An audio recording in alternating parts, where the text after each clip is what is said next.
Halo, selamat malam. Kembali berjumpa dengan channelnya Anin Shaw.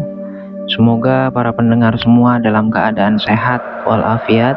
Dan pada malam hari ini kita telah kedatangan tamu, seorang wanita. Mari kita sapa dulu beliau. Saya dengan siapa ini? Azmi.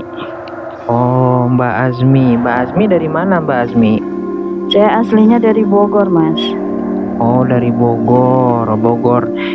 Terus kejadiannya waktu kapan ini ya, Mbak Azmi? Kejadiannya ini mah dari tahun 2014, Mas. Saya waktu di Surabaya. Oh, kejadiannya 2014, berarti sekitar 10 tahun yang lalu kejadiannya di Surabaya ya, Mbak Azmi ya? Iya, Mas. Oke, baik, langsung saja kepada Mbak Azmi untuk membagikan ceritanya kepada kita semua pendengar setia channel Anin Shaw. Silakan Mbak Azmi. Terima kasih, Mas. Jadi aku dapat cerita dari kakak senior aku sebenarnya ya, Mas ya. Katanya cerita ini terjadi sekitar tahun 2014, Mas. Di salah satu kampus di daerah Gunung Anyar, Surabaya. Ada 3 mahasiswa semester 2, Mas. Namanya Hani, Idris, dan Fatin. Mereka bertiga ini sahabatan dari zaman SMA. Dan kebetulan mereka ngambil jurusan yang sama pas kuliah. Mereka itu ngambil jurusan komunikasi, Mas. Terus mereka tuh kayak mau ngadain acara gitu, Mas, di fakultasnya. Mereka bertiga itu ikut organisasi. Ya, jadi super sibuk gitulah, Mas. Kebetulan juga hari itu Fatin dan Idris itu ngurusin acara itu barengan. Jadi suatu malam pas mereka lagi habis kelas, beres kelas kuliah gitu, Mas, mulai jam 6 sore itu udah selesai. Terus mereka itu ada rapat di selasar kampus. Rapatnya tuh kira-kira selesai sampai jam 8 malam, Mas. Tiba-tiba pas lagi rapat, Hani bilang ke Fatin, dia baru ingat kalau kunci kamar kosannya itu ketinggalan di meja kelas dia, dan posisinya itu ada di lantai 3 gedung kampusnya. Nah, karena udah malam dan gelap, akhirnya Hani juga ngajak si Idris buat nemenin dia buat ngambil kunci kamarnya. Awalnya si Idris tuh males banget karena dari selasar ke lantai 3 tuh jalannya jauh. Tapi karena Hani dan Fatin udah rewel banget, akhirnya Idris mau nemenin mereka berdua buat naik ke lantai 3. Dan sepanjang jalan tuh mereka ngobrol, kayak ngomongin, serem juga ya ini kampus kalau malam-malam gini. Akhirnya mereka naik ke tangga karena lift di malam itu lagi maintenance. Setelah sampai di lantai 3, Fatin tuh dengar ada suara bayi nangis gitu, Mas. Di situ Fatin mastiin ke Hani sama Idris, kalian dengar gak sih? Tapi kata Hani sama Idris tuh katanya gak dengar apa-apa. Terus Hani bilang ke Fatin, Din, kamu jangan ngomong apa-apa deh. Ya, ini kan gelap.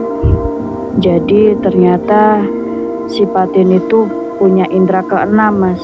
Makanya cuma Fatin yang bisa dengar suara bayi itu. Pas udah mau deket ke kelas, kali ini mereka bertiga tuh dengar dengan jelas, Mas. Dengar dengan jelas banget. Kayak suara gantungan kunci yang sengaja dimainin gitu. Kalian tahu kan suara sekumpulan kunci yang dimainin? Kayak pastinya bunyinya ya kerincing-kerincing gitu kan. Awalnya mereka tuh mikir, oh mungkin ini OB-nya kali ya yang nemuin kuncinya Hani, terus diambil dan disimpan sama OB-nya. Tapi pas mereka bertiga buka pintu kelasnya dan masuk ke dalam, mereka denger lagi suara kerincingan kunci itu.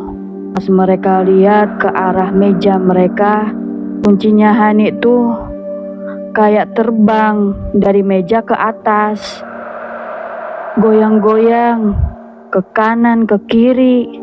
Dan pas mereka tahu, kaget, sangat kaget.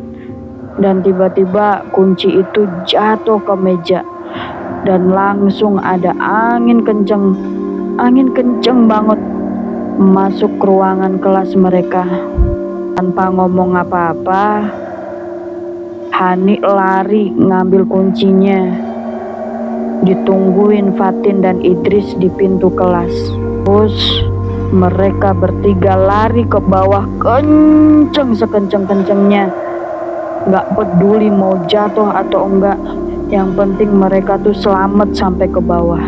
Di situ Hani sambil ngos-ngosan ngomong ke Fatin, Tin, itu apa Tin tadi? Kenapa kunci aku terbang?